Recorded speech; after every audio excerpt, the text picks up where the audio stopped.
Hello students, welcome.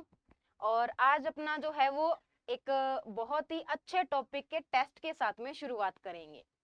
देखो, जिन बच्चों ने ऑलरेडी हमारे साथ में क्लासेस अटेंड की है उन्हें पता होगा कि हमने एक टॉपिक अभी अभी जस्ट कंप्लीट किया था और टॉपिक का नाम था आनुवांशिकता एवं जैव विकास। आज जो है वो उसका एक टेस्ट लेके आए हैं कुछ इंपॉर्टेंट एमसीक्यू के साथ में। तो उम्मीद करते हैं कि सभी विद्यार्थी जो है वो अपना पूर्ण रूप से सहयोग देंगे और अच्छे से जो है वो टेस्ट को अटेम्प्ट करेंगे। ये बहुत ही बेसिक क्वेश्चंस के साथ में यहाँ पे आए हैं ताकि आप लोगों को अपना लेवल जांचने में क्या मिले, हेल्प। दूसरा, बहुत सारे कॉन्सेप्ट आपके क्लियर होंगे। ठीक है, तो मैं रेणु भादु और करते हैं क्लास को स्टार्ट। देखो, आज का सबसे पहला एमसीक्यू आप सबके लिए, पढ़िए क्वेश्चन को। आनुवांशिकता एवं विभिन्नता के बारे में जानकारी देने वाली वनस्पति विज्ञान की शाखा को क्या कहते हैं? सबसे पहला और सबसे बेसिक क्वेश्चन, क्योंकि टॉपिक का नाम भी क्या है, हेरिडिटी एंड इवोल्यूशन, यानी कि आनुवांशिकता और जैव विकास। ठीक है, तो ऑप्शन को पढ़ते हैं। उद्विकास, सॉरी ये सेरिकल्चर है, इसको थोड़ा ठीक करेंगे, ये हो जाएगा सेरिकल्चर। आनुवांशिकी, भू वनस्पति विज्ञान। तो देखो, आनुवांशिकता और विभिन्नता का जिस शाखा के अंदर अध्ययन किया जाता है उसे कहते हैं आनुवांशिकी, यानी कि जेनेटिक्स। इसे क्या कहते हैं बच्चों? आनुवांशिकी यानी कि जेनेटिक्स के नाम से जाना जाता है। आनुवांशिकता क्या होती है? पीढ़ी दर पीढ़ी लक्षणों का संचरण। जल्दी से बताएं कि आनुवांशिकता क्या होती है? आनुवांशिकता होती है पीढ़ी दर पीढ़ी लक्षणों का संचरण।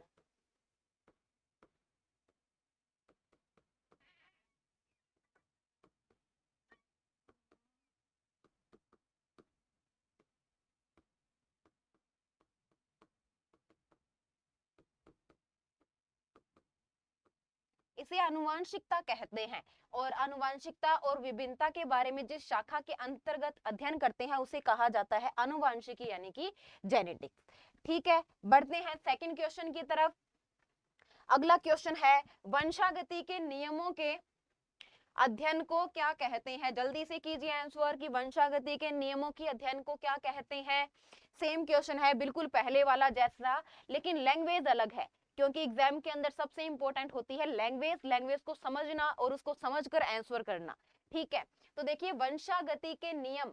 अब वंशागति क्या होती है? आनुवांशिकता का ही दूसरा नाम है वंशागति। वंश में गति किसकी? लक्षणों की। लक्षणों की गति वंश में, यानी पीढ़ी दर पीढ़ी क्या कहलाती है बच्चों? वंशागति। तो वंशागति के नियमों का अध्ययन जिस अपने विज्ञान की शाखा में करते हैं उसे कहा जाता है आनुवांशिकी, यानी कि जेनेटिक्स। अभी क्वेश्चन ऐसा ही जस्ट किया था, तो इसका आंसर भी क्या हो जाएगा? आनुवांशिकी यानी कि जेनेटिक्स हो जाएगा। ठीक है, अगला क्वेश्चन आप सबके लिए। अगले क्वेश्चन में बोला गया कि विकास का सिद्धांत निम्न में से किसके द्वारा प्रतिपादित किया गया? विकास का सिद्धांत यानी इवोल्यूशन की थ्योरी इनमें से कौन से साइंटिस्ट ने जो है वो दी थी? सबसे पहले है लुईस पास्चर। लुईस पास्चर ने क्या किया था बच्चों? लुईस पास्चर ने पाश्चरीकरण के बारे में बताया था, जिसमें अपने बात करते हैं कि गर्म जो दूध है उसको अगर आप दूध को एकदम से गर्म करके फिर एकदम से ठंडा किया जाए तो उसमें सूक्ष्म जीवों का कोई भी जो है वो क्रियाविधि नहीं हो पाएगी और दूध को आप लंबे समय तक क्या कर सकते हो? स्टोर कर सकते हो। इस विधि को पाश्चरीकरण कहा जाता है, जिसके बारे में किसने बताया था? लुईस पास्चर ने। ठीक है, फिर अरस्तु। अरस्तु यानी कि अरिस्टोटल, जिन्होंने क्या किया था? अपने को वर्गीकरण के बारे में बताया था। वर्गीकरण यानी कि क्लासिफिकेशन, जीवों को अलग अलग भागों में बांटने के बारे में बताने वाले कौन थे? अरस्तु थे। फिर Gregor John Mendel. Gregor John Mendel को कहा जाता है आनुवांशिकी के पिता। इंपॉर्टेंट पॉइंट है, पता होगा बहुत सारे बच्चों ने जिन्होंने मेरे साथ क्लासेस लगाई है उनको पता होगा कि ग्रेगर जॉन मेंडल कौन है? आनुवांशिकी के पिता, फादर ऑफ जेनेटिक्स। ठीक है, अगला देखो कौन है? Charles Darwin. ये हमारा क्या है? सही उत्तर। चार्ल्स डार्विन ने क्या किया था बच्चों? अपने को विकास के बारे में सिद्धांत दिया था, जिसको अपने प्राकृतिक वर्ण के सिद्धांत के नाम से जानते हैं।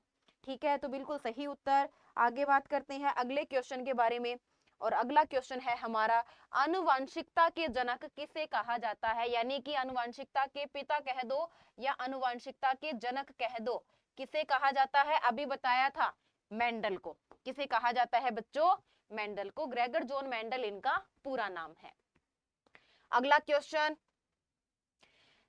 क्वेश्चन है कि मानव में गुणसूत्रों की यानी कि क्रोमोसोम की कुल संख्या कितनी होती है? तो जल्दी से बताइए कितनी होती है गुणसूत्रों की संख्या। बहुत ही जो है वो सही उत्तर हमारा, कितने गुणसूत्र होते हैं बच्चों? 46 गुणसूत्र। मनुष्य में टोटल कितने गुणसूत्र पाए जाते हैं? 46। इस 46 को आप ये भी लिख सकते हो 23 जोड़ी गुणसूत्र। इसे ही क्या कहा जा सकता है बच्चों? 23 जोड़ी गुणसूत्र। ठीक है, बढ़ते हैं अगले क्वेश्चन की तरफ। अगला क्वेश्चन हमारा है, देखो कि मनुष्य में कौन से क्रोमोसोम के मिलने से बालक का जन्म होगा? मनुष्य में कौन कौन से क्रोमोसोम गुणसूत्र का मिलान होने पर बालक यानी कि किसका जन्म हो? पुत्र का। अंडरलाइन करो कि अपने को किसके जन्म के बारे में बात करनी है? बालक यानी कि अपने को बात करनी है बॉय के जन्म के बारे में। ठीक है, तो जब अपनों ने मनुष्य में गुणसूत्र पढ़े हैं तो कितने टोटल गुणसूत्र होते हैं? 46। मनुष्य में टोटल गुणसूत्र होते हैं बच्चों 40 गुणसूत्र। इन 40 में से 44 क्या होते हैं? कायिक। 44 गुणसूत्र कैसे होते हैं बच्चों? कायिक होते हैं। और 2 गुणसूत्र क्या होते हैं बच्चों? लिंग गुणसूत्र, जिनमें कौन कौन से आएंगे? 45वां और 46वां गुणसूत्र आएगा। 45वां व 46वां क्या होगा बच्चों? लिंग गुणसूत्र, यानी कि जेंडर को डिसाइड करने वाला गुणसूत्र यही होगा। अब देखो क्या क्या होता है, ये जो 45वां और 46वां गुणसूत्र है ये नर और मादा में होता है अलग अलग। नर और मादा में कैसा होता है बच्चों? अलग अलग। नर में ये होता है एक्स व वाई, मादा में ये होता है एक्स व एक्स। जब एक्स और वाई का, किसका बच्चों? नर के वाई और मादा के एक्स गुणसूत्र का संलयन होगा तब जाकर किसकी उत्पत्ति होगी? नर की, क्योंकि नर में कौन से गुणसूत्र हैं? एक्स और वाई। जब नर का एक्स और मादा का एक्स गुणसूत्र मिलेगा तो किसकी उत्पत्ति होगी? पुत्री की, यानी कि लड़की की। तो ऑप्शन देखो, पुरुष का एक्स व स्त्री का एक्स, किसकी संतति कौन सी बनेगी बच्चों? गर्ल, यानी कि लड़की उत्पन्न होगी। ठीक है, पुरुष का एक्स व स्त्री का वाई, स्त्री में वाई गुणसूत्र होता ही नहीं है, तो ये ऑप्शन भी क्या हो जाएगा? गलत। आगे देखो, पुरुष का वाई व स्त्री का एक्स गुणसूत्र, यानी कि अब यहाँ पर किसका निर्माण होगा? बॉय का। जेंडर क्या होगा बच्चों? नर होगा। पुरुष में वाई व स्त्री में वाई, वाई होता ही नहीं है। स्त्री में सिर्फ कौन सा गुणसूत्र होता है? एक्स गुणसूत्र। ठीक है, बढ़ते हैं आगे। अगला क्वेश्चन हमारे लिए कि जैव विकास को सर्वप्रथम, इवोल्यूशन के बारे में सर्वप्रथम किसने बताया था? तो देखो, इवोल्यूशन के बारे में बताने वाले वैज्ञानिक का नाम जल्दी से बताइए। तो देखो, न्यूटन ने क्या किया था? न्यूटन ने हमें गति के नियम दिए थे। ठीक है, आइंस्टाइन ने क्या दी थी? समीकरण दी थी ऊर्जा की, है ना। और चार्ल्स डार्विन, और उसके बाद में है लेमार्क। अब क्वेश्चन बनता है चार्ल्स डार्विन और लेमार्क के बारे में, क्योंकि दोनों का ही संबंध किससे है? जैव विकास के सिद्धांत से। लेकिन पहले किसने बताया? दोनों का संबंध है तो उद्विकास से, लेकिन पहले बताने वाले वैज्ञानिक कौन है? लेमार्क। सबसे पहले किन्होंने बताया था बच्चों? लेमार्क ने। लेमार्क के बाद में अगले वैज्ञानिक कौन आए थे हमारे पास में? Charles Darwin. तो न्यूटन ने क्या दिए थे? गति के नियम। न्यूटन भाई साहब को अपने गति के नियम के अंतर्गत पढ़ते हैं। आइंस्टाइन भाई साहब को कहां पढ़ते हैं? ऊर्जा की समीकरण।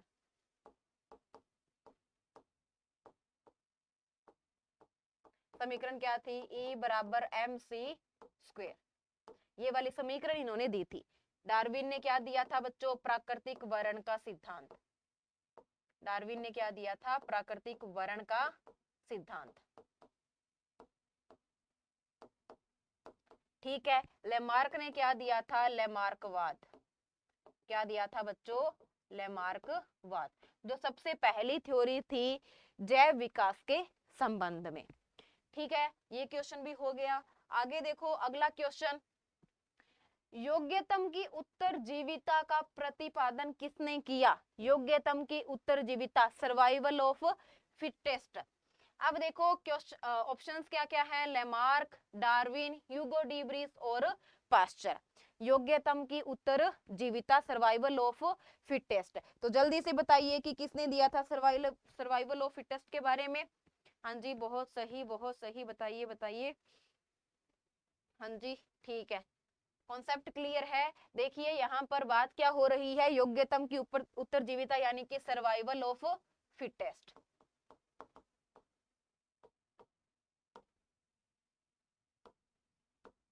देखो सर्वाइवल ऑफ फिटेस्ट के अंदर क्या बोला गया कि जो सबसे योग्य है, जो सबसे योग्य है वही जीवित रहेगा, वही जीवित रहेगा, वह अपनी प्रजाति विकसित करेगा।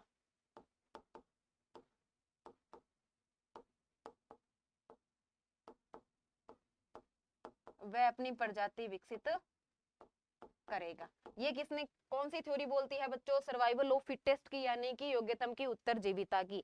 ये जो थ्योरी है ये हमें देने वाले वैज्ञानिक कौन है, डार्विन। इन्हीं की एक और थ्योरी अपने पढ़ते हैं, कौन सी, प्राकृतिक वर्ण का सिद्धांत। इन्होंने दो थ्योरी दी थी, एक तो दी थी सर्वाइवल ऑफ फिटेस्ट यानी कि योग्यतम की उत्तर जीविता, दूसरी दी थी प्राकृतिक वर्ण का सिद्धांत। वैसे दोनों थ्योरी में इन्होंने सेम ही बात कही थी, लेकिन फिर भी इनको अलग अलग नाम से जो है वो जाना जाता है। ठीक है, अगला क्वेश्चन,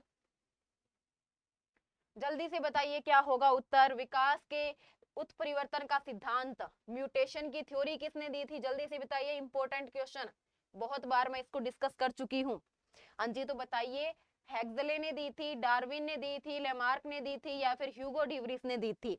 डार्विन की थ्योरी को अपनों ने अभी देखा था, दो थ्योरी थी, योग्यतम की उत्तरजीविता और प्राकृतिक वर्ण का सिद्धांत।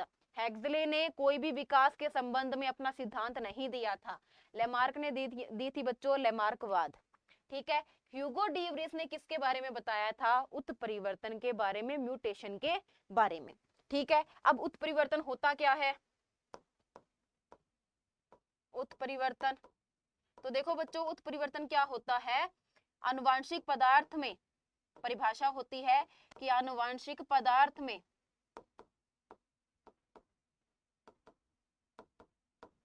अचानक होने वाले परिवर्तन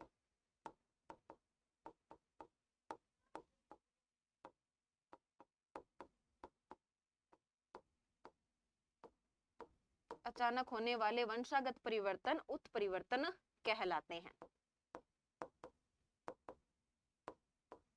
और ह्यूगो डिवरीज ने ये कहा था कि नई जातियों के विकास के लिए उत्परिवर्तन होना बहुत जरूरी है।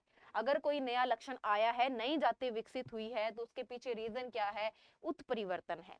ठीक है, अगला क्वेश्चन देखिए, अगला क्वेश्चन जो है वो काफी इंपॉर्टेंट है। एक फॉर्मूला मैंने आपको सिखाया था, अगर आप लोगों को याद है तो जल्दी से उस फॉर्मूले को लिख दीजिए, ताकि पता चले कि आप लोग जो है वो डेली क्लास अटेंड कर रहे थे या नहीं, और आपने वो फॉर्मूला याद किया है या नहीं।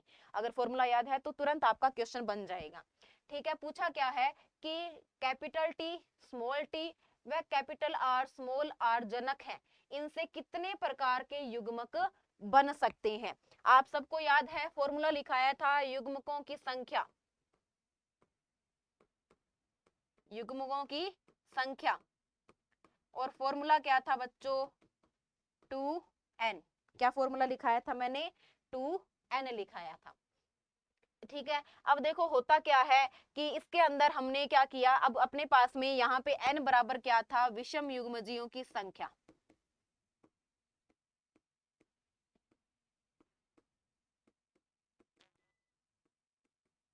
n बराबर क्या होता है बच्चों, विषम युग्मजीयों की संख्या। अब अपने को किसके बारे में पूछा है, capital T, small T, capital R, small R के बारे में। यहाँ पर एक विषम युग्मजी जोड़ा ये है, एक विषम युग्मजी जोड़ा ये है, यानी कि इस स्थिति में n बराबर क्या होगा, 2। यहाँ पर n बराबर क्या बन जाएगा बच्चों, 2 बन जाएगा, है ना। n बराबर क्या बन गया, 2 बन गया। n बराबर 2 बनते ही युग्मकों की संख्या कितनी आ जाएगी,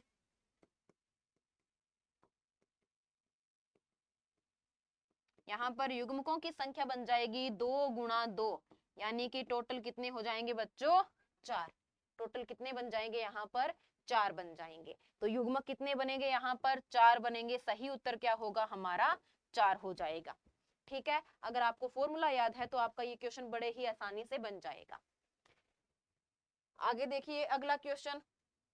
अगले क्वेश्चन में क्या बोला गया कि कैपिटल टी स्मॉल टी का क्रॉस करवाया स्मॉल टी और स्मॉल टी के साथ में। ठीक है, ये बचने वाली नहीं है बच्चों, ये बनने वाली है। ते बनने वाली संतानों का जीनी संरचना क्या होगी, यानी कि आपको जीनों के बारे में बताना है। समयुग्मजी है तो किस प्रकार से है, विषम युग्मजी है तो किस प्रकार से है। इसको करने के लिए आपको संकरण के बारे में जानकारी होना जरूरी है। संकरण 2 प्रकार का, एकल और द्वि अपनों ने पढ़ लिया था। अब इनका संकरण करवाते हैं। कैपिटल टी है और एक क्या है? Small T. इसका संकरण करवाना है किसके साथ में? स्मॉल टी और स्मॉल टी के साथ में। अब सबसे पहले क्या करना है? युग्मक बनाना है। सबसे पहले अपने क्या बनाते हैं? युग्मक, यानी कि जोड़े के इन गुणसूत्रों को कर दो आप अलग, फिर इनको आपस में जोड़ दो। एक को जोड़ दो 4 से, क्या बनेगा? Capital T small T. एक को जोड़ दो 3 से, क्या बन जाएगा? Capital T small T. 2 को जोड़ दो 3 से, स्मॉल टी और स्मॉल टी। 2 को जोड़ दो 4 से, स्मॉल टी और स्मॉल टी। यानी कि संतानों के अंदर ये वाले जीन है। अब देखो संतानों में देखा जाए तो एक जीन कौन सा है? कैपिटल टी और स्मॉल टी। दूसरा जीन कौन सा है? स्मॉल टी व स्मॉल टी। अब हमें क्या करना है? सिर्फ उत्तर की जांच करनी है। ऑप्शन देखो, कैपिटल टी व स्मॉल टी व स्मॉल टी। स्मॉल टी तो है लेकिन कैपिटल टी के साथ में क्या है? स्मॉल टी, यानी कि आंसर क्या है? गलत।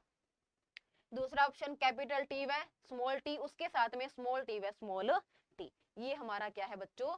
सही उत्तर है। तो इस प्रकार से आप संकरण करवा के चेक करोगे कि संतति में कौन कौन से जो जीनी प्रारूप है वो बन सकते हैं। ठीक है, अगला क्वेश्चन। अच्छा, अगले क्वेश्चन में क्या बोला गया कि निम्न में से कौन सा टेस्ट क्रॉस है? टेस्ट क्रॉस यानी कि परीक्षार्थ संकरण। बात की थी अपनों ने क्लास के अंदर कि परीक्षार्थ संकरण क्या होता है, टेस्ट क्रॉस क्या होता है। टेस्ट क्रॉस के अंदर क्या किया जाता है कि जब किसी संतति पादप का अपने समयुग्मजी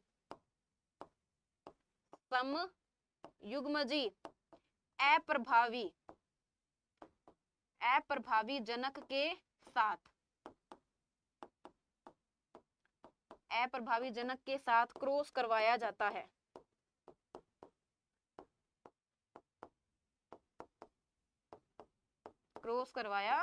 है। तो उसे टेस्ट क्रॉस कहते हैं। तो उसे बच्चों क्या कहते हैं? टेस्ट क्रॉस कहते हैं। ये परिभाषा अपने को पता है कि आपको संतति पादप का क्रॉस करवाना है किसके साथ में? समयुग्मजी अप्रभावी जनक के साथ में। अगर प्रभावी से करवा दोगे तो वो आउट क्रॉस बन जाएगा, लेकिन अगर अप्रभावी से करवा रही हो तो क्या बन जाएगा? Test cross. देखो कैपिटल टी स्मॉल टी और स्मॉल टी दोनों क्या है? जनक है। उदाहरण के लिए यहां से आपको क्लियर हो जाएगा कि 2 जनक है, एक कैपिटल टी वाला, दूसरा है स्मॉल टी और स्मॉल टी वाला। इनसे जो नई प्रजाति है वो कैसी बनेगी? कैपिटल टी और स्मॉल टी वाली। अब अगर आप कैपिटल टी का क्रॉस किसके साथ में करवाते हो? स्मॉल टी और स्मॉल टी के साथ में, तो ये वाला क्रॉस कौन सा होगा? Test cross. अब आप जो है वो ऑप्शंस में से छंटनी कर सकते हो। पहला ऑप्शन होगा क्या? नहीं होगा। दूसरा ऑप्शन, हाँ जी, दूसरा ऑप्शन क्या होगा? बिल्कुल सही। तीसरा ऑप्शन, इसको क्या बोलोगे बच्चों? Out cross. इसको क्या बोला जाएगा? आउट क्रॉस कहा जाएगा, ये टेस्ट क्रॉस नहीं है। ठीक है, बढ़ते हैं आगे। अगला क्वेश्चन, निम्न में से कौन विषम युग्मजी है? अच्छा, इसके लिए मुझे बताओ जल्दी से कि समयुग्मजी क्या होता है और विषम युग्मजी क्या होता है, जल्दी से बता दीजिए। तो देखिए, विषम युग्मजी यानी कि हेटेरोगैमेटिक कंडीशन की बात हो रही है। तो विषम युग्मजी स्थिति क्या होती है? विषम युग्मजी जब जोड़े के युग्म विकल्पी में, जब जोड़े के युग्म विकल्पी में एक प्रभावी हो, एक कैसा हो बच्चों? प्रभावी, व दूसरा अप्रभावी हो। वह दूसरा क्या हो, अप्रभावी हो। तो इस स्थिति को क्या बोला जाएगा, विषम युग्मजी। दूसरी स्थिति होती है समयुग्मजी। समयुग्मजी में किससे क्या होगा बच्चों, जब जोड़े के युग्म विकल्पी या तो दोनों ही अप्रभावी हो, या तो दोनों ही क्या हो, प्रभावी, या तो दोनों ही प्रभावी हो अथवा दोनों ही अप्रभावी हो।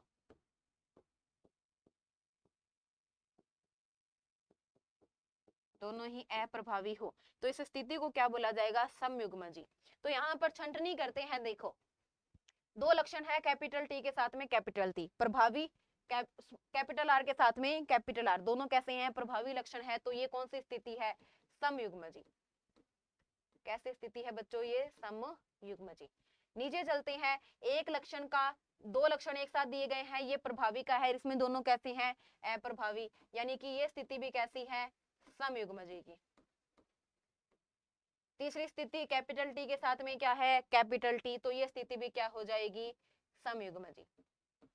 अगली स्थिति में देखो कि कैपिटल टी के साथ में क्या जुड़ा हुआ है, स्मॉल टी, ये स्थिति कैसी है, विषम युग्मजी, यानी प्रभावी के साथ में क्या जुड़ा है, अप्रभावी। तो हमारा सही उत्तर क्या होगा, ऑप्शन नंबर 4। वैसे तो देखते ही पहचान जाना चाहिए था, लेकिन फिर भी थोड़ी परिभाषा भी अपने को याद रखनी है। आगे बढ़ते हैं, अगला क्वेश्चन। अगले क्वेश्चन में बोला गया कि द्विसंकर संकरण में क्रॉस में F2PD में समलक्षणी अनुपात क्या होगा। समलक्षणी अनुपात का मतलब है बच्चों फिनोटाइप। कौन सा है, फिनोटाइप। समलक्षणी अनुपात यानी कि कौन से अनुपात की बात की जा रही है, फिनोटाइप की बात यहाँ पर की जा रही है। ठीक है, तो यहाँ पर अपनों ने याद किया था कि जो द्विसंकर संकरण है उसमें फिनोटाइप कितना आता है, याद कीजिए, फिनोटाइप आपको लिखवाया गया है, फिनोटाइप होता है 9 3 3 1। कितना आता है बच्चों, 9 3 3 1।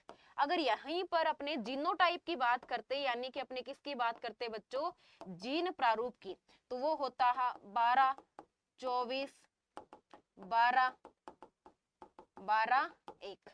फिनोटाइप यानी कि लक्षण प्रारूप, हिंदी में इसको कहा जाता है लक्षण प्रारूप। ठीक है, तो आंसर क्या हो जाएगा, ऑप्शन नंबर 3, 9 3 3 1। ठीक है, अगला क्वेश्चन, जीन किस रसायन के बने होते हैं। किसकी बात करनी है बच्चों, जीनों की बात करनी है। जीन किसके ऊपर होते हैं, डीएनए के ऊपर। डीएनए का जो कार्यात्मक इकाई होती है उसे भी अपने क्या कहते हैं, जीन कहते हैं। तो जीन के अंदर दो चीजें होती है, कोई भी अगर जीन है तो वो दो चीजों से मिलकर बनता है। अब ये दो चीजें कौन कौन सी है बच्चों, ये दो चीजें होती है, एक होता है डीएनए, उसके साथ में क्या जुड़े हुए होंगे, प्रोटीन। जब डीएनए और प्रोटीन आपस में जुड़ जाते हैं तो जिस संरचना का निर्माण होता है उसे कहते हैं जीन। तो यहाँ पर सही उत्तर क्या होगा, ऑप्शन नंबर 1, यानी कि डीएनए व प्रोटीन। आगे अगला क्वेश्चन आप सबके लिए, मेंडल ने मटर में कितने जोड़ी विपर्यासी लक्षणों का चुनाव किया था या अध्ययन किया था। बहुत ही बेसिक क्वेश्चन है। कितने लक्षणों का चुनाव किया था मेंडल ने, 7। कितने लक्षणों का चुनाव किया था बच्चों, 7 लक्षणों का चुनाव किया था। क्लास के अंदर अपनों ने जो है वो इसका चार्ट भी बना लिया था। ठीक है, आगे अच्छा यहाँ पे ये पूछा जाता कि कितने युग्म विकल्पियों का चुनाव किया। यही क्वेश्चन ऐसे आ जाता कि कितने युग्म विकल्पी का चुनाव किया।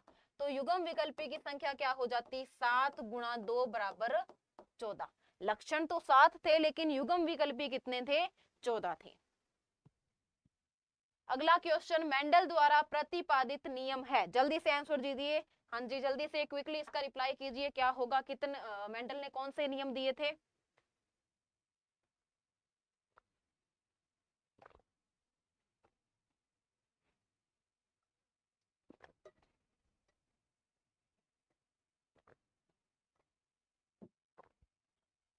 हाँ जी, तो मेंडल के जो नियम है वो कौन सा नियम है बच्चों, प्रभाविता का नियम। कौन सा नियम है, प्रभाविता का नियम, लॉ ऑफ डोमिनेंस। ठीक है, प्रभाविता के नियम के अतिरिक्त मेंडल ने जो टोटल नियम है वो कितने दिए थे? 3 दिए थे। कितने नियम दिए थे बच्चों? 3 नियम दिए थे। और मेंडल के इन नियमों को वंशागति के नियम के नाम से जाना जाता है। वंशागति के नियम जो टोटल कितने हैं? 3 है। कौन कौन से हैं? पहला होता है प्रभाविता का नियम। पहला नियम कौन सा है? प्रभाविता का नियम। मेंडल का दूसरा नियम पृथक्करण का नियम। पृथक्करण का नियम। और मेंडल का तीसरा नियम था स्वतंत्र अपव्यूहन का नियम।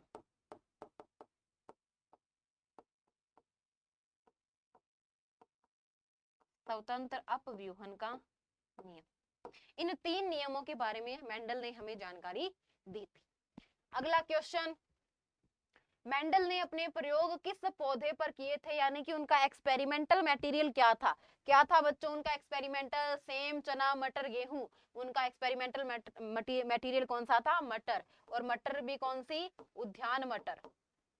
बताइए जल्दी से, उद्यान मटर का जो है वो क्या वैज्ञानिक नाम, वानस्पतिक नाम क्या होता है? जल्दी से बता दीजिए। उद्यान मटर का वानस्पतिक नाम होता है पाइसम सैटाइवम। क्या होता है बच्चों? पाइसम सैटाइवम। मटर के ही 7 विपर्यासी लक्षणों के ऊपर मेंडल ने काम किया था। अगला क्वेश्चन, उद विकास को प्रतिपादित करने में सर्वाधिक ठोस प्रमाण किससे मिलते हैं? Important question. सर्वाधिक ठोस प्रमाण और सबसे पुराने प्रमाण कहां से प्राप्त होते हैं? बात करते हैं अवशेषी अंग से, तुलनात्मक भ्रूणिकी से, तुलनात्मक अकारिकी से, या फिर जीवाश्म से। तो ये मैंने आपको बताया था ड्यूरिंग द क्लास कि कहां से प्राप्त होते हैं बच्चों? जीवाश्म यानी कि फॉसिल से प्राप्त होते हैं। अवशेषी अंगों से भी प्रमाण मिले हैं, तुलनात्मक भ्रूणिकी से भी पढ़ा है, तुलनात्मक अकारिकी से भी पढ़ा है, लेकिन सबसे ठोस और सबसे पुराने प्रमाण कहां से मिले हैं? अपने जीवाश्म से। ठीक है, आगे बढ़ते हैं। अगला क्वेश्चन, सरीसृप एवं पक्षियों के बीच की योजक कड़ी किसके बीच की बच्चों? Reptiles and birds. सरीसृप एवं पक्षी। जल्दी से बता दीजिए क्या होगा सही उत्तर? जल्दी से बताइए कि सरीसृप एवं पक्षियों के बीच की योजक कड़ी को क्या कहा जाता है? हाँ जी, बिल्कुल सही। क्या होगा? आर्कियोप्टेरिक्स। ये भी अपनों ने क्लास में पढ़ा था। कुछ योजक कड़ियों के नाम मैंने आपको लिखवाए थे, जिनमें सरीसृप और पक्षियों के बीच की योजक कड़ी कौन सी है बच्चों? आर्कियोप्टेरिक्स है। पेरिपेटस किसके बीच की योजक कड़ी है? एनेलिडा व ऑर्थ्रोपोडा। एनेलिडा व ऑर्थ्रोपोडा के बीच की योजक कड़ी है। ठीक है, हाँ जी, अगला क्वेश्चन। देखो सेम क्वेश्चन आ गया, अभी लिखवाया था मैंने, तो जल्दी से उत्तर दीजिए क्या होगा?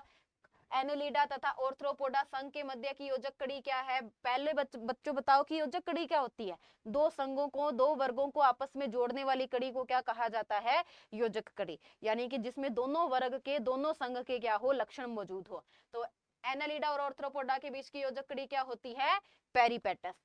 आर्कियोप्टेरिक्स किसके बीच की है बच्चों? सरीसृप और पक्षियों के बीच की।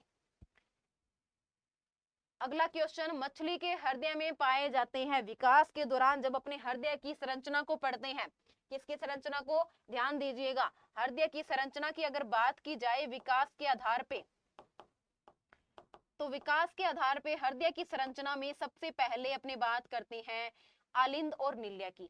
हृदय के अंदर 2 चैम्बर कोष्ठ होते हैं। हृदय के अंदर क्या पाए जाते हैं बच्चों? कोष्ठक पाए जाते हैं, जिनमें होता है आलिंद और क्या होता है? नील्य। आलिंद व नील्य। विकास के दौरान सबसे पहले कौन सा ग्रुप आता है? मत्स्य वर्ग। कौन सा वर्ग आता है बच्चों? मत्स्य वर्ग। मत्स्य वर्ग में चैम्बर कितने होते हैं? 2।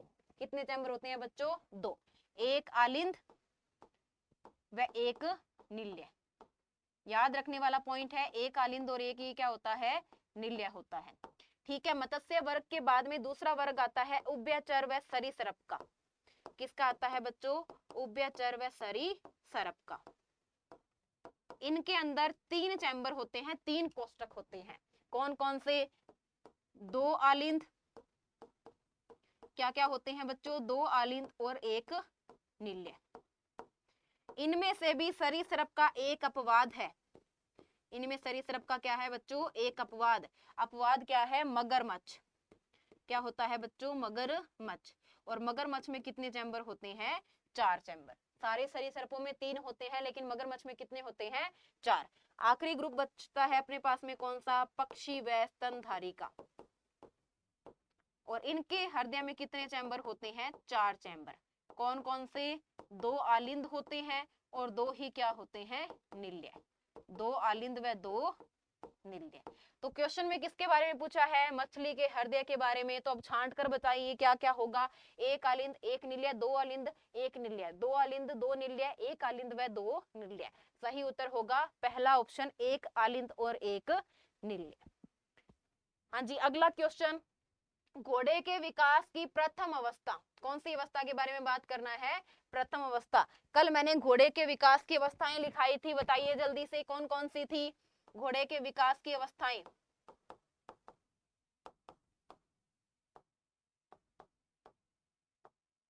घोड़े के विकासीय अवस्था सबसे पहले कौन सा था बच्चों? इयोहिपस। सबसे पहले कौन सी लिखी थी? इयोहिपस। इयोहिपस के बाद में मीजोहिपस। मीजोहिपस। मीजोहिपस के बाद में बच्चों मैरिकोहिपस। कौन सी थी? मैरिकोहिपस। और मैरिकोहिपस के बाद में क्या आई थी? इक्वस। लास्ट अवस्था कौन सी है? इक्वस है। तो प्रथम अवस्था कौन सी हुई बच्चों? यहाँ पर इयोहिपस। इक्वस क्या है बच्चों? आज का आधुनिक घोड़ा। आज के जो आधुनिक घोड़े की अवस्था है वो कौन सी है? इक्वस है। तो ये क्वेश्चन भी आपसे पूछा जा सकता है। ठीक है, बढ़ते हैं अगले क्वेश्चन की तरफ। अगला क्वेश्चन क्या है? समजात संरचनाएं कहलाती हैं। समजात अंग या समजात संरचना क्या होती है? परिभाषा बताइए जल्दी से पहले कि समजात अंग क्या होते हैं। समजात अंग जिनकी जात समान हो, यानी कि जिनका उद्भव क्या हो? समान। वे अंग जिनकी उत्पत्ति समान हो,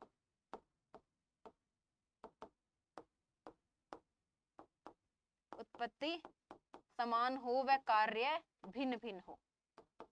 कार्य भिन्न भिन्न हो, ऐसे अंगों को कहा जाता है समजात अंग। अब ऑप्शन पढ़ते हैं। बतख के पैर व मनुष्य के हाथ, घोड़े के अग्रपाद और कीट के पंख, मानव के हाथ और कीट के पंख, मानव के हाथ और घोड़े के अग्रपाद। देखो ऊपर वाले ये जो हमारे पास में है बतख के पैर और मानव के हाथ, इनके बीच में क्या है? समवर्ती प्रकार का क्या पाया जाता है? संबंध पाया जाता है। घोड़े के अग्रपाद ये भी नहीं है। यहाँ पर हमारा जो सही उत्तर होगा वो क्या होगा? मानव के हाथ और घोड़े के अग्रपाद, क्योंकि दोनों की उत्पत्ति क्या है बच्चों? समान है। दोनों की उत्पत्ति क्या है? समान है। दोनों ही स्तनधारी वर्ग से बिलोंग करते हैं। ठीक है, आगे बढ़ते हैं। अगला क्वेश्चन, घोड़े के क्रमिक विकास का क्रम है। अभी मैंने आपको बताया था, देखो पीछे अभी अपनों ने एक क्वेश्चन किया था।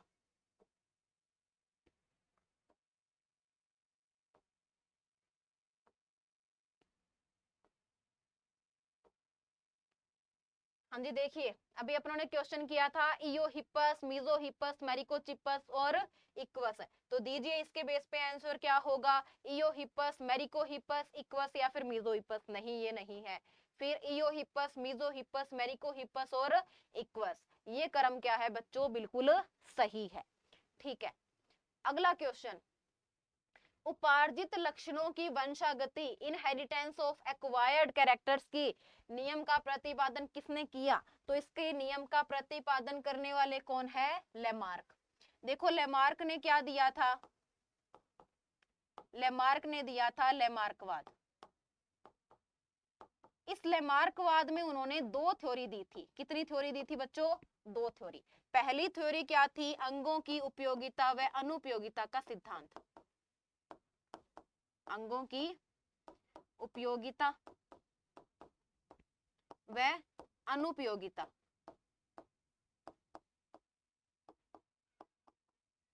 का सिद्धांत। ठीक है, दूसरी थ्योरी उन्होंने दी थी उपार्जित लक्षणों की वंशागति का सिद्धांत। उपार्जित लक्षणों की वंशागति का सिद्धांत।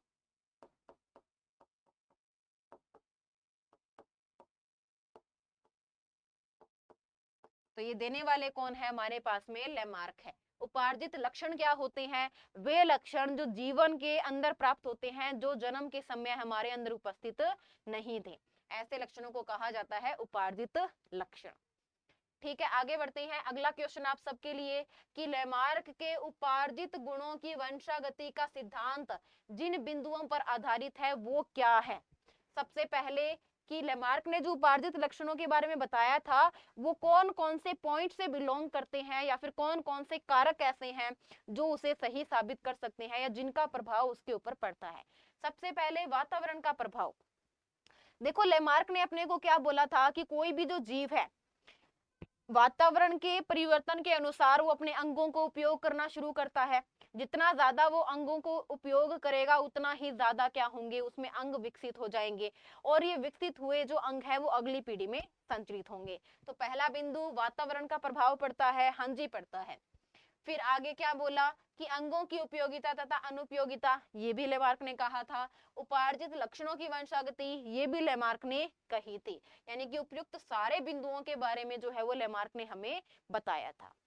ठीक है, अगला क्वेश्चन आप सबके लिए, जल्दी से आंसर दीजिए कि ह्यूगो डी ब्रीज ने कौन सा सिद्धांत दिया था? थोड़ी देर पहले अपनों ने क्वेश्चन किया था, तो जल्दी से बता दीजिए कि क्या सही आंसर होगा। ह्यूगो डी ब्रीज ने अपने को दिया था उत्परिवर्तन यानी कि म्यूटेशन की थ्योरी।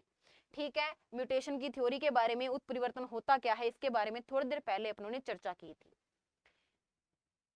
अगला क्वेश्चन की डार्विन के, हाँ जी बताइए, डार्विन के प्राकृतिक वर्ण के सिद्धांत का मूल आधार क्या है?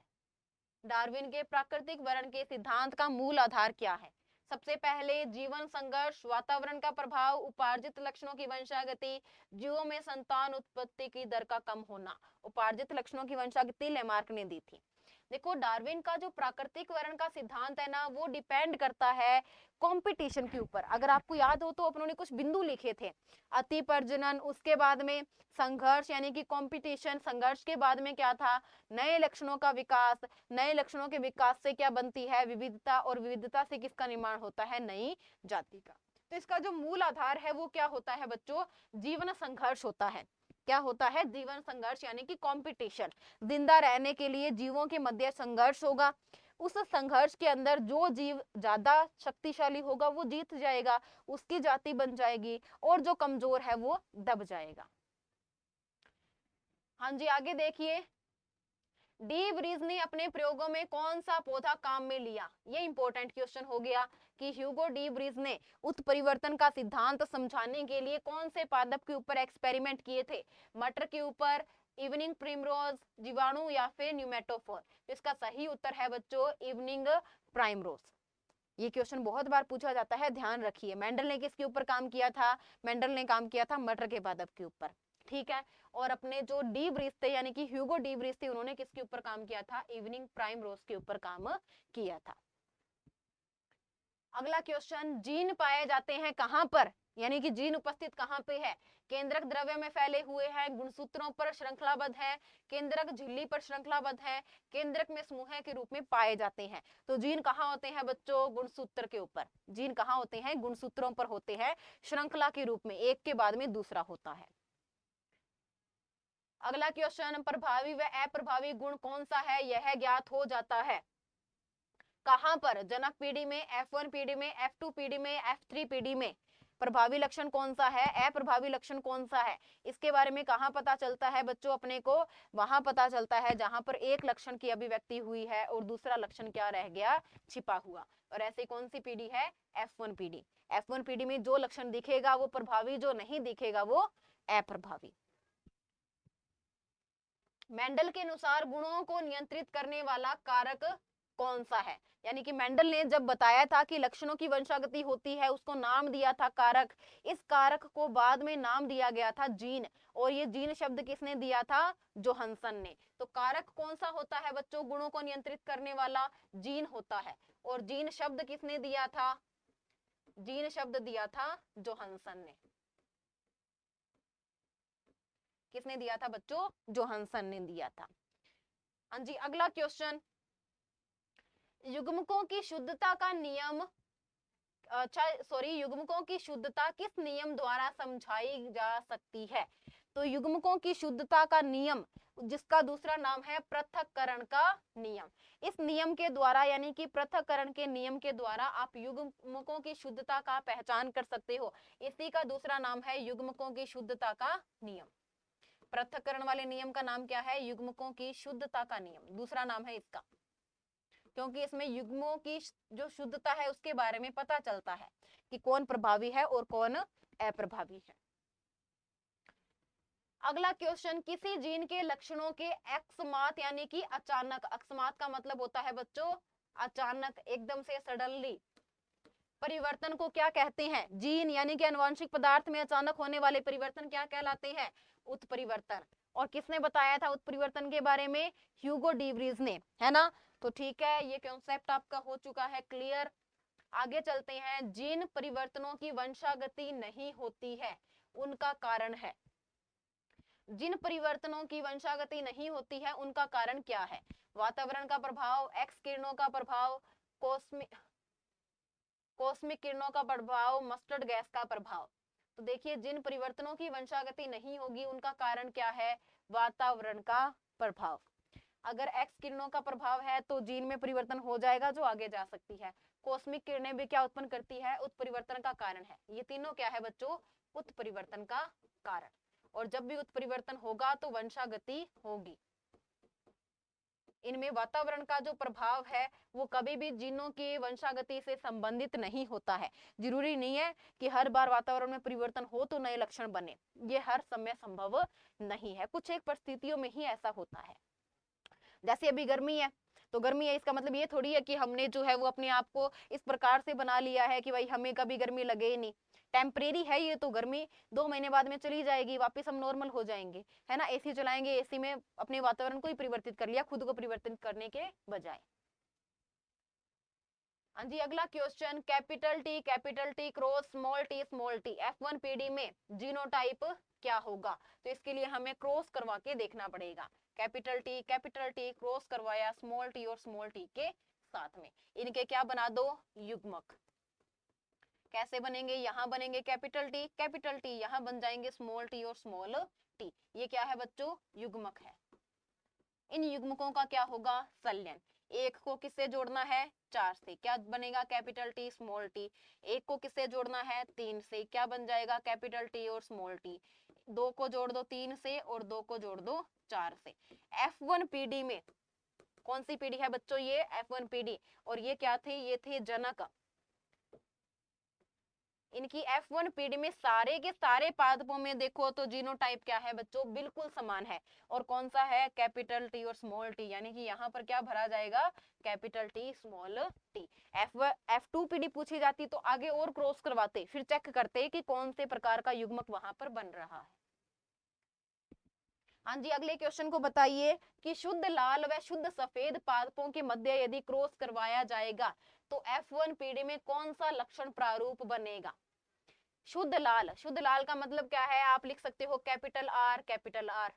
शुद्ध सफेद यानी कि स्मॉल आर और स्मॉल आर। बिल्कुल पहले वाला जैसा क्रॉस है, यहाँ पर बस क्या था? कैपिटल टी, इसकी जगह क्या रख दो? Capital R.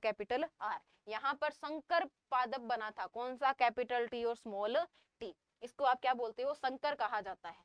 तो यहाँ पर भी संकर बनेगा। देखो यहाँ पर लंबाई का संकर बना था, यहाँ पर कौन से रंग का संकर बनेगा? शुद्ध लाल का, यानी कि यहाँ पर बनेगा कैपिटल आर के साथ में स्मॉल आर। और कैपिटल आर क्योंकि लाल रंग का है और स्मॉल आर किसका है? सफेद रंग का। तो ये क्या है बच्चों? संकर पादप है, क्योंकि ये किससे बना है? संकरण से। और संकरण से बनने वाले पादपों को क्या कहा जाता है?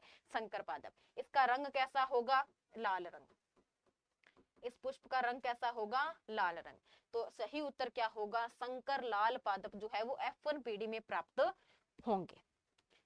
हाँ जी, अगला क्वेश्चन, फिनोटाइप से आशय है। फिनोटाइप यानी कि लक्षण प्रारूप। थोड़ी देर पहले बताया था ये क्या होता है? लक्षण प्रारूप होता है। लक्षण प्रारूप यानी कि लक्षणों को देखकर निर्धारित करना, यानी कि बाह्य आकृति को देखकर निर्धारित किए जाने वाले लक्षण। बाह्य आकृति को देखकर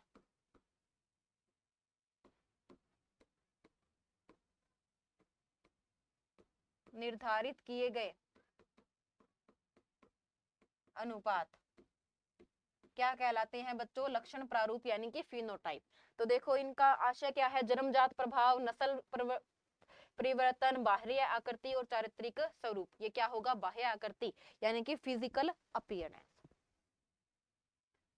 अगला क्वेश्चन है ट्रांसजेनिक जीव। ट्रांसजेनिक का मतलब होता है संकर जीव उपयोगी है रोगग्रस्त गुणों के रूप में, उत्तम गुणों के रूप में, हानिकारक गुणों के समावेश से साधारण गुणों के रूप में। ट्रांसजेनिक जीव यानी कि संकर जीव बनाए जाते हैं। कौन से जीव बच्चों? संकर जीव। अगर संकर जीव बनाए जा रहे हैं तो उनका क्या होगा? हमें उत्तम गुण प्राप्त करने का उद्देश्य होगा। कैसे गुण रखेंगे बच्चों? वो उत्तम गुण, क्योंकि अगर आप ट्रांसजेनिक जीव बना रहे हो तो फायदा ही करना चाहोगे, है ना? तो इसका सही उत्तर क्या होगा?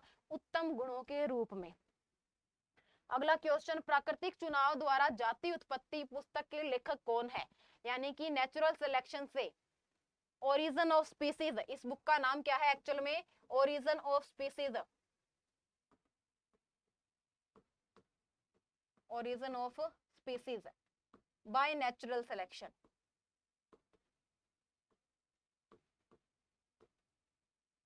एक्चुअल में ये जो बुक है वो इस नाम से जानी जाती है, जिसका हिंदी अनुवाद अपनों ने ऊपर लिखा है। इसके जो लेखक है वो कौन है? Charles Darwin. क्योंकि नेचुरल सिलेक्शन के बारे में किसने बताया था?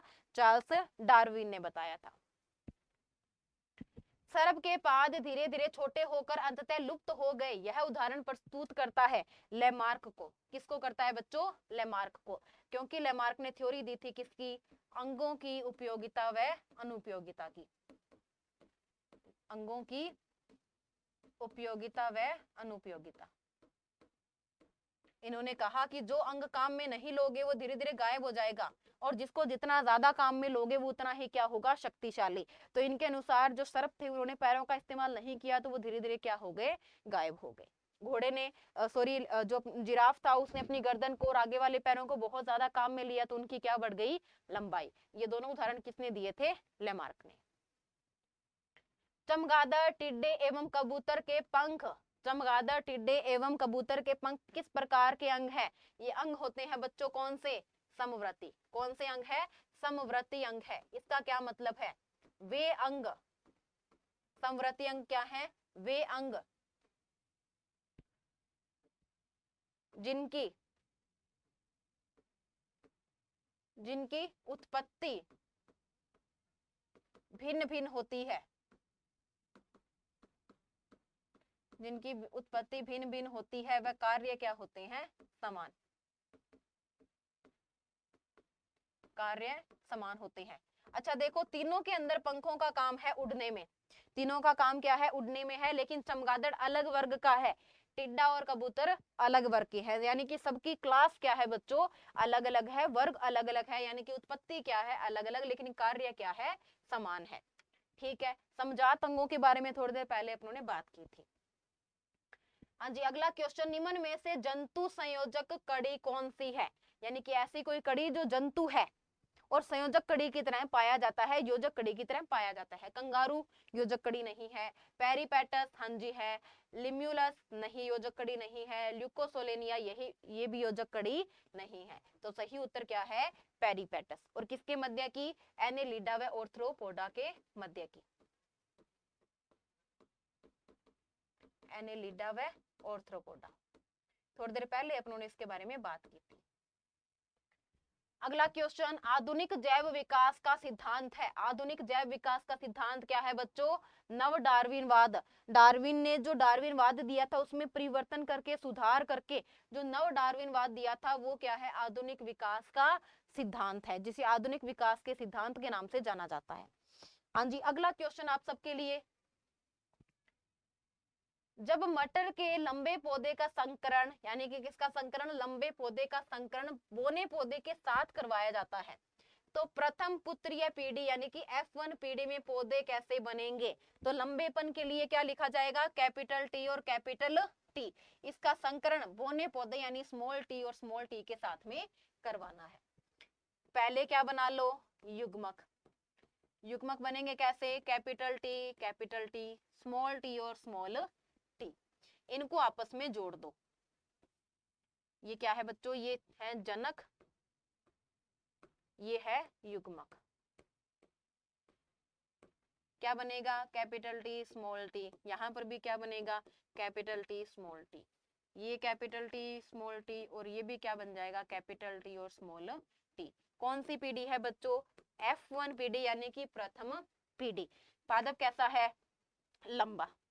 ये पादप कैसा है, लंबा है। ये पादप भी कैसा है, लंबा। ये पादप भी कैसा है, लंबा है। ये पादप भी कैसा है, लंबा है। यानी कि सारे के सारे पादप कैसे हैं, लंबे हैं। ठीक है, यानी कि प्रभावी लक्षण की उपस्थिति के कारण ऐसा हुआ है। तो सही उत्तर क्या होगा, सभी लंबे पौधे प्राप्त होंगे, एक भी पौधा यहाँ पर बोना नहीं होगा। अगला क्वेश्चन, जैव विकास के सिद्धांत का मुख्य संबंध है किसके साथ में।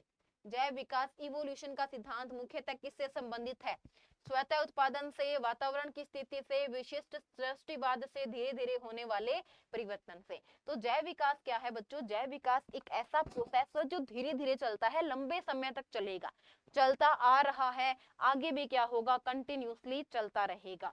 तो जो जैव विकास का सिद्धांत है वो ज्यादातर किससे संबंधित होता है, धीरे धीरे होने वाले परिवर्तन से। अगला क्वेश्चन, निम्न में से कौन से समजात अंगों के उदाहरण है, जल्दी से दीजिए आंसर। आप लोग आंसर कीजिए जल्दी से कि समजात अंगों का उदाहरण यहाँ पर कौन से वाला है। पंक्षी व चमगादड़ के पंख, चमगादड़ के पंख व मनुष्य के हाथ, कीट व पक्षी के पंख, तितली पक्षी तथा चमगादड़ के पंख। पहले याद कीजिए कि समजात अंगों की परिभाषा क्या होती है, उत्पत्ति समान लेकिन कार्य भिन्न भिन्न।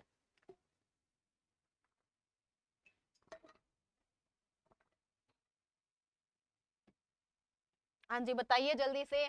पक्षी व चमगादड़ के पंख दोनों का कार्य क्या है, समान है लेकिन उत्पत्ति अलग अलग है। यानी किसका उदाहरण है, समवर्ती अंग का।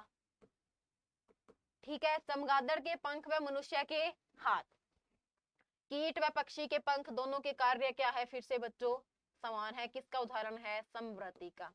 तितली पक्षी तथा चमगादड़ के पंख ये भी कैसे हैं बच्चों, समवर्ती अंग है। लेकिन जो हमारे पास में चमगादड़ के पंख व मनुष्य के हाथ हैं, ये किसका उदाहरण है, समजात अंग का। क्यों है बच्चों, क्योंकि चमगादड़ के जो पंख हैं वो हड्डियों के अंदर त्वचा के आने से विकसित हुए हैं और मनुष्य के हाथ में भी क्या है, हड्डी है। यानी कि दोनों की उत्पत्ति समान है, लेकिन चमगादड़ अपने पंखों का काम लेता है उड़ने में, मनुष्य अपने हाथों का काम लेता है चीजों को पकड़ने में। दोनों के कार्य क्या हो गए, भिन्न भिन्न। हाँ जी, अगला क्वेश्चन, निम्न में से कौन से समरूप अंगों के उदाहरण है, किसके उदाहरण है बच्चों, समरूप, यानी कि जिनका सिर्फ रूप समान है लेकिन उत्पत्ति क्या है, अलग अलग। हाँ जी, तो जल्दी से बताइए कि इसका सही उत्तर क्या होगा। चिड़िया के पंख व कीट के पंख, चिड़िया मनुष्य के हाथ व चिड़िया के पंख, घोड़े के अग्रपाद व वेल के चप्पू और ये सभी। देखो समरूप अंग का नाम जो है वो क्या होता है, आप यूं बोल सकते हो कि चिड़िया के पंख और कीट के पंख, घोड़े के अग्रपाद और वेल के चप्पू, मनुष्य के हाथ एवं चिड़िया के पंख और ये सभी। इनमें से छंटनी करके बताइए कि कौन से समवर्ती अंग है और कौन से समजात अंग है।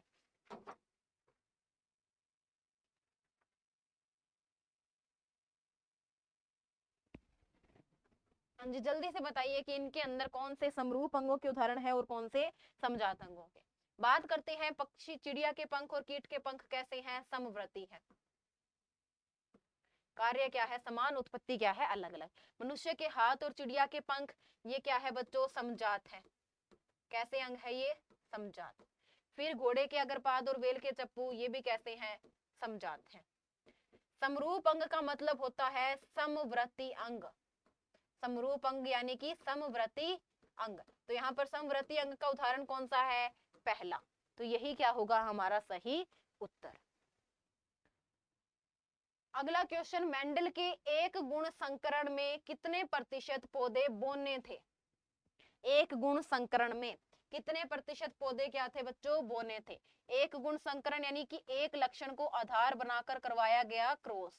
जैसे कि ये जनक है, जिनमें एक पादप कैसा है बच्चों, एक पादप है अपने पास में लंबा और दूसरा पादप कैसा है, बोना। यहाँ पर दूसरा पादप क्या है, बोना है। इनसे कौन सी पीढ़ी आएगी, F1 पीढ़ी, जिसमें सारे के सारे पादप कैसे होंगे, लंबे होंगे। अपने को किसका रेशो पूछा है, बोने का। बोने का रेशो कहाँ आता है, F2PD में।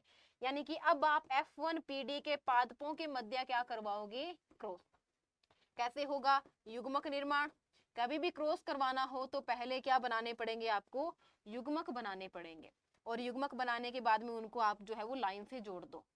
पहले को चौथे के साथ में, पहले को तीसरे के साथ में, दूसरे को तीसरे के साथ में, और दूसरे को चौथे के साथ में। ठीक है, ये स्थिति जो है वो यहाँ पर बन गई। अच्छा, इसकी बात करें तो ये पादप कैसा है, लंबा। ये पादप भी कैसा है, लंबा। ये पादप कैसा होगा बच्चों, बोना। ये पादप फिर से कैसा है, लंबा। टोटल आपको 4 पादप मिले, 4 में से 3 लंबे हैं और एक क्या है, बोना। यानी कि 100% में से तीसरा पार्ट 75% क्या है, लंबे, और बचा हुआ 25% क्या है, बोना। तो यहाँ पर सही उत्तर क्या होगा, 25%। यहाँ पे अगर आपसे लंबेपन के लिए पूछ लिया जाता तो कितने परसेंट हो जाता, 75%। अगला क्वेश्चन, जीवाश्मों की आयु निर्धारण किस विधि द्वारा किया जाता है। तो आयु निर्धारण की 2 विधियां आप लोगों ने पढ़ी है। पहली है सापेक्ष विधि। पहली विधि कौन सी पढ़ी थी, सापेक्ष विधि। दूसरी विधि पढ़ी थी अपनों ने रेडियो एक्टिव विधि। इसी रेडियो एक्टिव विधि को जाना जाता है फॉसिल डेटिंग के नाम से। इसी को क्या बोलते हैं, फॉसिल डेटिंग विधि। तो देखो, एक्सरे विधि, fossil dating, fossil photography, MRI, इसका सही उत्तर क्या होगा, फॉसिल डेटिंग, जिसमें मुख्यतः कार्बन डेटिंग को जो है वो काम में लिया जाता है। अगला क्वेश्चन, जैव विकास के प्रमाण हो सकता है। जैव विकास का प्रमाण इनमें से क्या क्या हो सकता है, जीवाश्म हो सकता है, अवशेषी अंग ये भी हो सकता है, समवर्ती अंग ये भी हो सकता है। तो उपरोक्त सारे किसके प्रमाण है, जैव विकास के, सबके बारे में अपनों ने डिटेल से चर्चा की हुई है। अगला क्वेश्चन, जनन द्रव्य क्या होता है। जनन द्रव्य क्या होता है, जो एक पीढ़ी से दूसरी पीढ़ी में संचरित होता है। यानी कि जीवों के द्वारा एक पीढ़ी से दूसरी पीढ़ी में भेजे जाने वाले जो द्रव्य है उसे क्या कहा जाता है, जनन द्रव्य। क्या क्या हो सकता है, प्रोटीन, कार्बोहाइड्रेट, DNA या फिर वसी अम्ल। अगली पीढ़ी में सिर्फ क्या जाता है, DNA जाता है, आनुवांशिक पदार्थ जाता है। तो यहाँ पर जनन द्रव्य क्या है बच्चों, DNA है। शुक्राणु में होते हैं। शुक्राणु के अंदर क्या क्या हो सकती है, पहली बात तो शुक्राणु क्या है बच्चों, नर युग्मक। शुक्राणु क्या है, नर युग्मक। अब नर युग्मक में क्या होते हैं, 2 प्रकार के गुणसूत्र पाए जाते हैं। अभी थोड़ी देर पहले अपनों ने बात की थी कि नर में 2 प्रकार के युग्मक बनते हैं, X होता है, दूसरा क्या होता है, Y। यानी कि शुक्राणु X प्रकार के भी हो सकते हैं और शुक्राणु Y प्रकार के भी हो सकते हैं। तो ऑप्शन नंबर 3 हमारा क्या होगा, सही। अच्छा, इसका सही उत्तर क्या हो जाएगा, आधे X गुणसूत्र वाले और आधे Y गुणसूत्र वाले। यानी कि आधे शुक्राणु X गुणसूत्र के बनेंगे, आधे शुक्राणु किसके बनेंगे, Y गुणसूत्र के। ये ऑप्शन सही क्यों नहीं है, क्योंकि दोनों एक साथ नहीं होते हैं, अलग अलग होते हैं। हाँ जी, अगला क्वेश्चन, निम्न में से अवशेषी अंग है। अवशेषी अंग का मतलब क्या होता है, जल्दी से बताइए। वे अंग जो जीव शरीर में उपस्थित हो,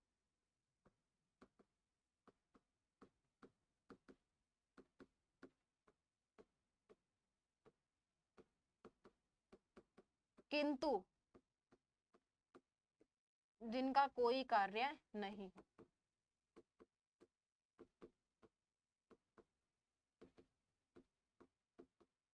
कोई कार्य नहीं हो। निमेश पटल, निमेश पटल क्या होती है, जो आंखों के पास में त्वचा है हल्की सी, ये निमेश पटल होती है। पुरुषों के चूचक, अक्कलदाढ़, ये सभी, ये सारे क्या है, मानव में अवशेषी अंग है। किसमें है बच्चों, मानव के अवशेषी अंग। तो यहाँ पर सही उत्तर क्या हो जाएगा, उपरोक्त सभी। अगला क्वेश्चन, यदि गोल व पीले बीज, किसका बच्चों, गोल व पीले बीज वाले मटर के पौधे का संकरण हरे व झुर्रीदार बीज वाले पौधे के साथ करवाया जाता है तो प्रथम पीढ़ी में सभी पौधे, प्रथम पीढ़ी में सभी पौधे कैसे हैं, गोल व पीले हैं। यदि F1 पीढ़ी में जब प्रांगण होने दिया जाए तो F2 पीढ़ी में कितने प्रकार के युग्मक बनेंगे, कितने प्रकार के युग्मकों का निर्माण यहाँ पर होगा। F1PD का यहाँ पर रेशियो क्या आएगा, देखो गोल व पीले यानी कि कैपिटल आर कैपिटल वाई, इसका क्रॉस करवाया किसके साथ में, हरे यानी कि स्मॉल आर और स्मॉल वाई के साथ में। कैपिटल वाई पीले रंग को दिखा रहा है, स्मॉल वाई हरे रंग को, कैपिटल आर गोल बीज को दिखा रहा है और हमारा स्मॉल आर किसको दिखा रहा है, झुर्रीदार बीजों को। इनमें जब क्रॉस करवाया तो F1PD में बना कैपिटल आर के साथ में स्मॉल आर, कैपिटल वाई के साथ में स्मॉल वाई। इस प्रकार के पादप हमें कहां प्राप्त हुए, F1PD में। युग्मकों की संख्या निकालने के लिए क्या करते हैं बच्चों,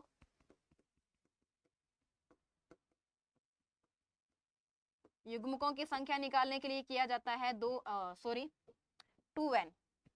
याद है अभी थोड़ी देर पहले फॉर्मूला किया था, n बराबर क्या था, विषम युग्मजीय स्थिति। यहाँ पर कितनी विषम युग्मजीय स्थिति है, 2 है, तो क्या हो जाएगा 2 गुणा 2 बराबर 4, यानी कि टोटल कितने युग्मकों का निर्माण यहाँ पर होगा, 4 प्रकार के युग्मकों का निर्माण हो जाएगा। अगला, स्त्रियों में लिंगी गुणसूत्र होते हैं। स्त्रियों में लिंगी गुणसूत्र कैसे होते हैं, थोड़ी देर पहले बताया था, X और X। ये क्या है, ये है पुरुषों में लिंग गुणसूत्र, पुरुषों में लिंग गुणसूत्र।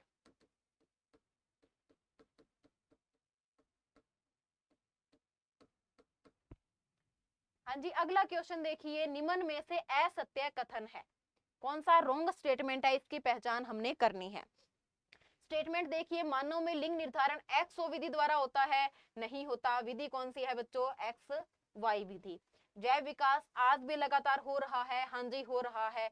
शिशुओं में कशेरुक पुच्छ का पाया जाना अवशेषी अंग का उदाहरण है, बिल्कुल सही बात है, कोई काम नहीं है। मेंडल ऑस्ट्रिया के निवासी थे, ये भी बिल्कुल सही बात है। तो असत्य कथन कौन सा है, पहला। मनुष्य में लिंग निर्धारण कैसा होता है, XY विधि द्वारा होता है, XO विधि द्वारा नहीं होता।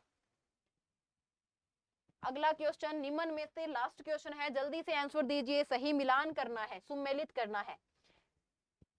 उत्परिवर्तन के बारे में किसने बताया था बच्चों, डी व्रीज ने।